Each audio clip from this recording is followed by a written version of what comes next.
27th elections ఎప్పుడు 27th సాయంత్రము 5 o'clock వరకు, సాయంత్రం 5 వరకు అన్న నేను నా ఇంట్లో పని, నా ఇంటి పని పక్క పెడతా, నా కుటుంబాన్ని పక్క పెడతా, నా వ్యాపారాలు పక్క పెడతా, నా ఉద్యోగాన్ని పక్క పెడతా. 27th నాడు ఈవినింగ్ 5 వరకు నేను ఎట్టి బస్సులో నా పూర్తి సమయం ఇచ్చి పనిచేస్తాను చిత్రణ. అబద్ధాలు అడద్దాను నిజంగా, పక్క కదా. భారత్ మాతాకి, భారత్ మాతాకి అంత గట్టిగా స్పీచ్ ఇచ్చినాక ఈ గేర్ దాటకుండా సపోర్ట్ బట్టి ఏం మర్చిపోతారు అనేది పక్కా పనిచేసాడు కదా. కాబట్టి లోకల్ బాడీ ఎన్నికలు నెక్స్ట్ ఉన్నాయన్న.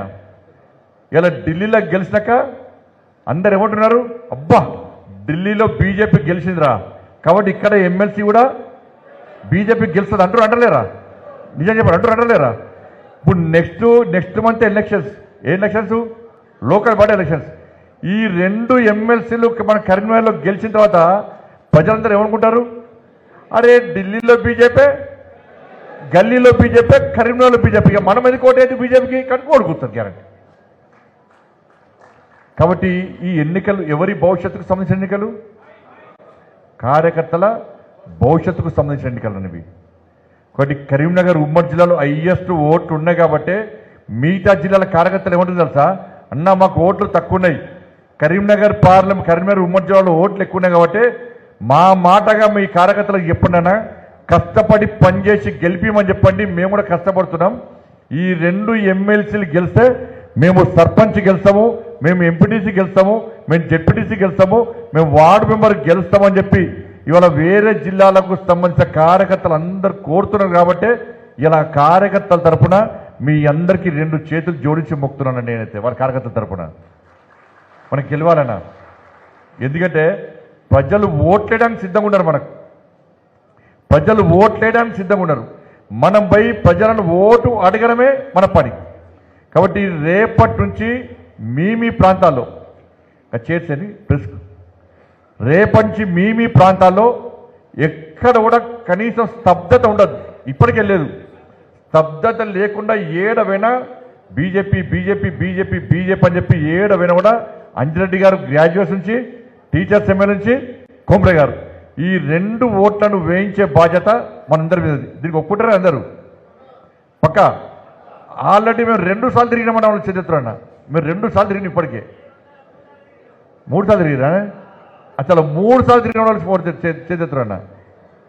అన్న మేము ఇప్పుడు తిరగలే, ఇప్పుడు ఈ వాతావరణం చూసినాక ఇక నేను ఇంట్లో కూర్చోనన్నా, రేపటి నుంచి 3 సార్లు తిరుగుతాను వాళ్ళు చరిత్రన్న. ఇప్పుడు తిరగలే కానీ రేపని తిరుగుతామన్న వాళ్ళు. తప్పేం లేదు అబద్ధాడు, తప్పేం లేదు. అన్న చప్పలు కొట్టాను, గట్టే చప్పలు కొట్టారన్న. అన్న అది గొప్పతనం, అది గొప్పతనం. నిజాన్ని ఒప్పుకోవడం గొప్పతనం, అబద్ధాలు ఆడడం పిరికితనం అవుతుంది, నిజాన్ని చెప్పుకోవడం గొప్పతనం అవుతుంది. కాబట్టి ఇవాళ ప్రజలందరూ కూడా మనకు ఓటేయడానికి సిద్ధంగా ఉన్నారన్న. ఎందుకంటే ఇక్కడ ఓట్లు అడగాల్సింది మనము, ఓటు అడిగే అర్హత ఉన్నది మనకు, ఓటు అడిగే అర్హత ఉన్నది. కొంచెం సౌండ్ తగ్గిన, కొంచెం బాగా అయిపోయిన సౌండ్ కొంచెం తగ్గి.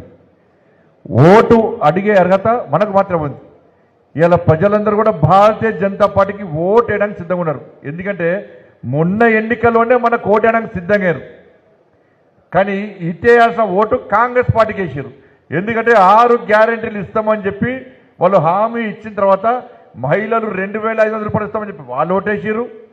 రైతులు రైతు భరోసా, రైతు కూల పైసలు ఇస్తున్నారు, దాంతోపాటు బోనస్ ఇస్తున్నారు, దాంతోపాటు ఇక రకరకాల హామీలు ఇచ్చారు. కాబట్టి రైతులందరూ కాంగ్రెస్ పార్టీకి ఓటేసారు, కానీ మోసం చేస్తారని తెలియదు. ఇలా అమ్మలు అక్కలు తాతమ్మలు ఏం చేశారు, 4000 రూపాయలు ఆసరా పెన్షన్ ఇస్తారవచ్చని వాళ్ళు ఓటేసారు. ఈ యంగేజ్ యూత్ అంతా ఏం చేశారు, 2 లక్షల ఉద్యోగాలు భర్తీ చేస్తున్నారు కాబట్టి, లేకుంటే 4000 రూపాయలు నిరుద్యోగ భృతి ఇస్తున్నారు కాబట్టి 18 సంవత్సరాలు దాటిన మహిళలందరికీ, అమ్మాయిలందరికీ స్కూటీలు ఇస్తున్నారు కాబట్టి వాళ్ళందరూ అటు ఓటేసారు. ఉద్యోగులు ఎందుకు ఓటేసారు, మాకు డిఏలు ఇస్తున్నారు, పిఆర్సీ అమలు చేస్తున్నారు, మాకు ప్రమోషన్లు ఇస్తున్నారు, అన్నీ చేస్తున్నారు కాబట్టి ఇలా వాళ్ళు ఓట్లేసారు. వాళ్ళు ఓట్లేసి వాళ్ళకి గెలిపించారు. కాబట్టి ఉద్యోగులు అదే పరిస్థితి. కాబట్టి ఇలా ఏ వర్గాన్ని కూడా కాంగ్రెస్ పార్టీ వదిలిపెట్టలే, అందరు మోసం చేసింది. కాబట్టి అందరు కోపంతో ఉన్నారు, అరే కాంగ్రెస్ మీద కసి తీసుకోవాలని చెప్పి కోపంతో ఉన్నారు. కాబట్టి ఇలా ఎవరికి ఓటేయాలి?